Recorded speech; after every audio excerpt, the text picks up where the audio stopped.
INFJs are creative nurturers with a strong sense of personal integrity and a drive to help others to reach their full potential. INFJs have such a unique ability that allows them to feel other people's emotions and pain. And funny enough, oftentimes an INFJ will know how someone else is feeling before the person actually knows how they're feeling themselves. How amazing, right? In this video, INFJ personality, I'm going to share with you 5 enlightening confessions of a true INFJ. Hey guys, welcome back to my channel. My name is Shamiso Miranda and this channel is all things personal growth and lifestyle design. Stay tuned for some tips, tricks, hacks and tools on overcoming adversity to fulfill your potential and become the best you. If you'd like to learn how you could use life's adversities to your advantage, do consider subscribing to my channel and hit the bell icon next to it. Let's dive in. Alright, so the first confession that I have for you today is that INFJs believe that the world is beautiful. The world can be beautiful and we can make it beautiful. We absolutely believe that we can be winners at life, winners in happiness, winners in our work, in our family, in our communities. We can absolutely win at everything that we do and that we set our minds to. However, for some of the other MBTI personality types, they see life as glass is either half full or it's half empty. But INFJs are optimists and realists, so this gives us an advantage, and we absolutely are aware that to achieve greatness and happiness and make your life and your world absolutely beautiful, this requires a lot of work. It requires work, planning, organization, and fortunately, these are all traits that the INFJ possesses and within our strengths. INFJs love to plan, we love to organize, and we like to make sure that we have all the resources that we need to achieve our goals, and we have access to all the necessary things that we're going to need in order to accomplish what we need to accomplish. Once an INFJ sets their mind on achieving something, we focus and we're persistent and we will work to ensure that the thing that we set out to achieve will achieve despite any hurdles or any obstacles, any adversities that may come up against us. Personally, I like to evaluate all my options. At any given moment, I like to have options. I don't like to be backed into a corner. I like to know if I take this route, this is how I can plan myself. And if I take this other route, these are my options. This is what I could be up against. This is what I am going to have to deal with. And this allows me to execute in excellence because I would have chosen the best route for the specific thing that I want to do. I would have considered other options in case there are better ways or easier or quicker ways of achieving the set target that I wanted to achieve. And having done all of that, having planned very well, having been organized, and having had the right resources at your disposal, this gives the INFJ a boost of confidence. This lets us feel accomplished. This lets us know that we are capable of achieving that which we have set our minds to. The second confession of a true INFJ that I have, the constant need, wanting to find ways in which we can improve. So finding the ways in which we can improve. INFJs are perfectionists. We want everything to be beautiful. We want everything to be perfect. We want all areas of our lives to be wholesome and healthy and more meaningful. So we are constantly on a continuous quest to want to improve ourselves. As soon as I reach a goal that I have aimed for, I am instantly thinking of, okay, what's the next step from here? Where can I go from here? How can I grow? How can I develop? INFJs do not like to remain stagnant. This mindset and this trait of the INFJ personality will drastically change your life for the better. But on the flip side, constantly feeling like you're not good enough, or you're not there yet, or you haven't achieved that thing, or you still need to do this thing, you still need to do that in order for you to feel accomplished. That can become exhausting, and it can become exhausting very quickly. An easier life is to be content and to be comfortable with where you are, but then there's no space for you to grow. It's almost like an addiction. The more things you set out to accomplish and you achieve those things, that now boosts your confidence levels and your belief within yourself, and you're on this never-ending wheel of looking for ways you can improve, looking for what to change, to improve, how to make this better. And for some people, this is absolutely exhausting, and they are content in where they are and what they have achieved, and they don't wish to stress themselves out constantly looking for other ways that they can improve. Before we dive into the next confession of a true INFJ,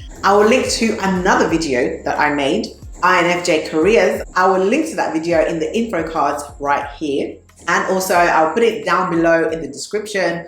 After this video, go and check it out. It is packed with insights and lots of valuable content. The third enlightening confession of a true INFJ is that we have to learn to rest and not to quit. INFJs can be the dog with the bone, the ones who won't let go no matter what. Strong, resilient, courageous, with persistence and perseverance. When an INFJ undertakes a task, there is commitment on all levels of all sorts.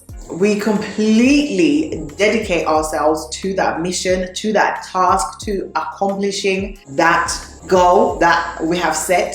Even when the odds are against us, we will find a way to get back up again. We'll find a way to maneuver around the obstacles due to the determination within us. INFJs are dreamers, and we are absolute doers. We thrive in dreaming about something and then bringing that thing into fruition, bringing that into reality, and we are satisfied to know that we did this. We can do it. We got this, okay? Lots of people are often amazed at the perseverance, persistence, and determination an INFJ has when we accomplish daunting tasks that appear to be impossible to achieve or overcome. The truth of the matter is that as an INFJ, we only focus on the things that have a deep meaning and connection with us, something that we resonate with deep within us, something that is closely linked to our values and our belief systems. And to admit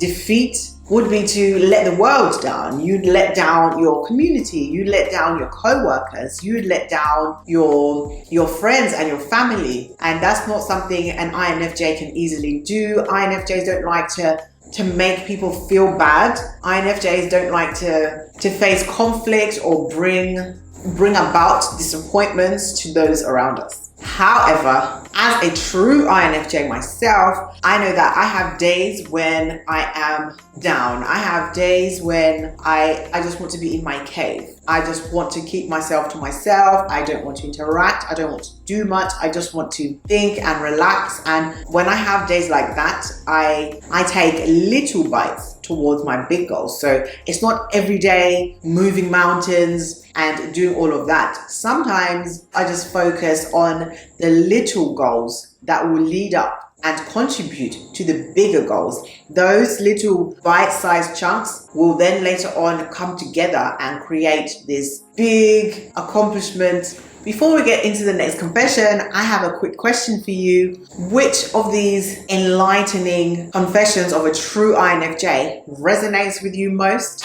Do let me know down below in the comments. The fourth enlightening confessions of a true INFJ is that I cannot for the life of me understand how some people are completely oblivious to other people. I notice way too much about other people. Like the look in your eyes, the way that you pause to answer certain questions, your body language, the choice of words that you choose, the way you are quick to respond or slow in responding. And I may not always be 100% in my interpretations of others' behaviors, but at the very least, I am hyper aware of other people. I absolutely do not understand how some people cannot just read the basics of someone's demeanor. Because to me, reading people is like reading a book. Even if I'm not trying to read you, if I just look at someone,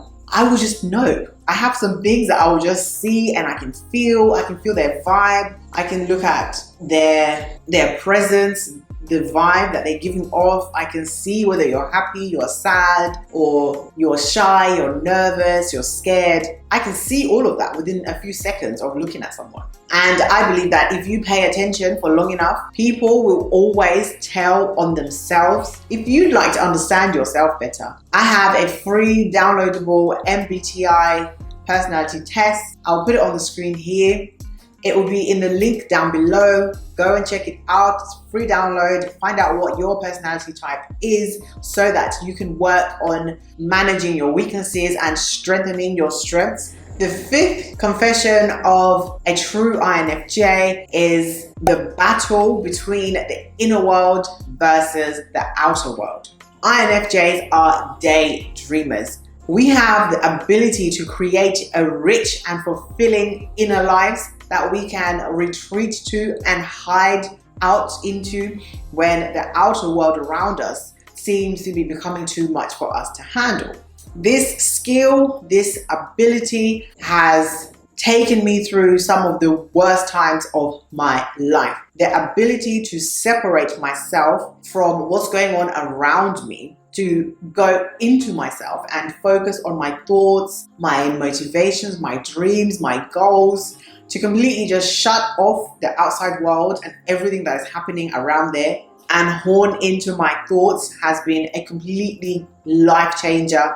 This allows me to endure in the face of trials, to overcome and persevere during adversities and the difficult times. The resilience that this creates within you makes you solid. It gives you the hope and the assurance that anything that can happen, but you are going to be okay. You are going to stand your ground and you are not going to be shaken by the events of what's going on in your environment. I'm an introvert. I have been an introvert my whole life. Being by myself and in my own company is not something that is new to me. I absolutely thrive when I am able to sit with myself, sit with my thoughts, plan, imagine, organize, all that good stuff. That is me in my element. So creating this inner world doesn't make me lonely or feel alone or feel isolated. It's a home away from home, if that makes any sense.